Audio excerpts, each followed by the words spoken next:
साथियों नमस्कार। जैसा आप सभी को पता है कि रेलवे ग्रुप डी का एग्ज़ाम अब अंतिम पालियों की तरफ चल रहा है। एग्ज़ाम हो चुका है, अब बहुत कम शिफ्ट का एग्ज़ाम बचा है। आज 24 अगस्त है, एग्ज़ाम लगभग अपनी अंतिम अवस्था पर है, मतलब एग्ज़ाम अब समाप्त होने वाला है। तो अब सबसे ज़्यादा कमेंट इस बात का है कि कट ऑफ कितनी जा सकती है रेलवे ग्रुप डी 2295 भर्ती का।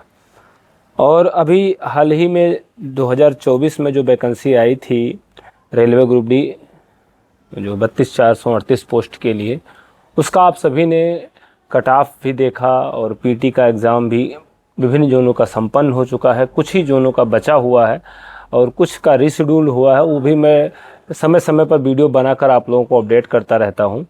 लेकिन आज हम इस विषय पर बात करने वाले हैं कि कितना सेफ स्कोर हो सकता है यदि आपका रॉ मार्क इतने नंबर के बीच बन रहा है, तो क्या आप इस 22,195 भर्ती में अपने आप को सुरक्षित पाएंगे? क्या आपको पीटी देने को मिलेगा? क्या आप भर्ती की अगली प्रक्रिया में शामिल होंगे या नहीं? तो बहुत छोटी सी वीडियो हम बनाएंगे और इस विषय पर हम बात करेंगे कि जो 22,195 भर्ती है, उस भर्ती में यदि आपके score journal, OBC, SC, ST और ईडब्ल्यूएस सभी कैटेगरी के लगभग सभी जोनों का यह मार्क जो मैं बता रहा हूँ एक औसत मार्क है, देखो अनुमानित मार्क है। यह मैं पूरे दावे के साथ, हम ही नहीं कोई भी यूट्यूबर या कोई भी मास्टर नहीं बता सकता है कि यह जो मार्क बताया जा रहा है ये ही कट ऑफ जाएगी, बशर्ते जो डाटा एनालिसिस हुआ है कि इस बार भर्ती जो पोस्टों की संख्या है पिछली बार की अपेक्षा कम है, लेकिन अनुपस्थिति ज़्यादा पाई गई है। अनुपस्थिति ज़्यादा होने के कारण भी कट ऑफ प्रभावित रहता है। पेपर का पैटर्न भी उस पर निर्भर करता है, पेपर का लेवल भी उस पर निर्भर करता है। मतलब कट ऑफ बताने के लिए कोई ज़रूरी नहीं कि किसी एक पहलू को देखा जाए, कई सारे पहलू होते हैं, कई सारी डाटा एनालिसिस करना पड़ता है, कई सारे बात को ध्यान में रखकर बताया जाता है। बहरहाल कभी भी वो डाटा सही निकल जाता है क्योंकि यह एक अनुमानित कट ऑफ है, और कई बार यहाँ डाटा गलत हो जाता है। बहुत लोगों का यह भी कमेंट रहता है कि आप ऐसे बैठकर वीडियो बना के लोगों को गुमराह कर देते हैं।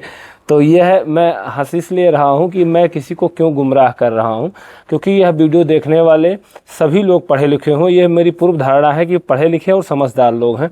इसमें कोई बेवकूफ़ बनाने वाली बात नहीं है। जो भी बात है वह एक डाटा बेसिस है, एक अनुमानित है, और अनुमान कभी सही होगा तो कभी गलत होगा।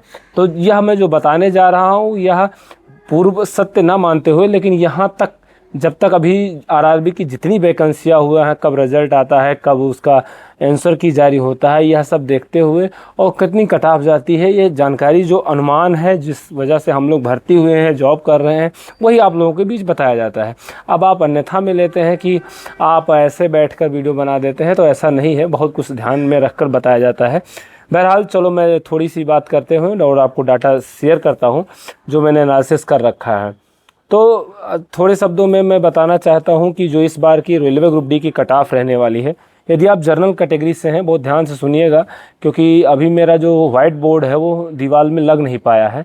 तो अभी मैं बोर्ड, क्योंकि रूम हमारा शिफ्ट हुआ अलग, तो हम बोर्ड ना लगा पाने की वजह से बोर्ड पे डाटा एनालिसिस ना करके, और अपने फ़ोन में भी है स्मार्ट व्यवस्था, तब उसमें चेहरा नहीं आता है, तो हमने सोचा कि ऐसे ही बता देते हैं, मौखिक आप समझ जाएंगे। यदि आपके नंबर 75 है और यूआर कैटेगरी से हैं, 75 से 78 किसी भी जोन से हैं, अगर आपका रॉ मार्क इतना बन रहा है तो आप अपने को सुरक्षित पाएंगे, बिल्कुल 100% मान लीजिए। अगर आप ओबीसी कैटेगरी से हैं और 73 से 76 नंबर के बीच आपके नंबर हैं, तो ये मैक्सिमम नंबर मैं बता रहा हूँ, इसके आसपास भी आप हैं तो आप अपने आप को सुरक्षित पाएंगे। और ईडब्ल्यूएस कैटेगरी से यदि आप हैं और 72 से 75 नंबर आपका रॉ मार्क बन रहा है, तो आप अपने आप को सुरक्षित समझें।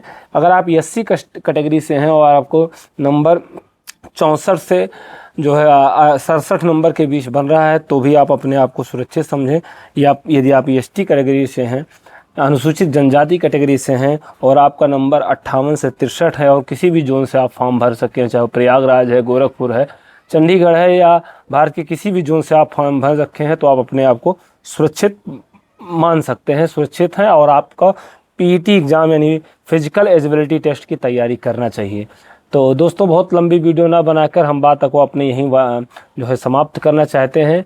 और अगर आपको कोई डाउट लगता है किसी बात को आपको समझने पे, तो आप हमें हमारे इंस्टाग्राम पर जाके डायरेक्ट मैसेज करके हमसे बात कर सकते हैं, अथवा आपको वैसे भी कमेंट करके आप हमें अगर सुझाव देंगे तो वीडियो नेक्स्ट जरूर इस टॉपिक पर बनाएंगे। थैंक यू दोस्तों, मिलते हैं किसी नेक्स्ट सेक्शन में, तब तक अपना ख्याल रखिए, खुश रहिए, धन्यवाद।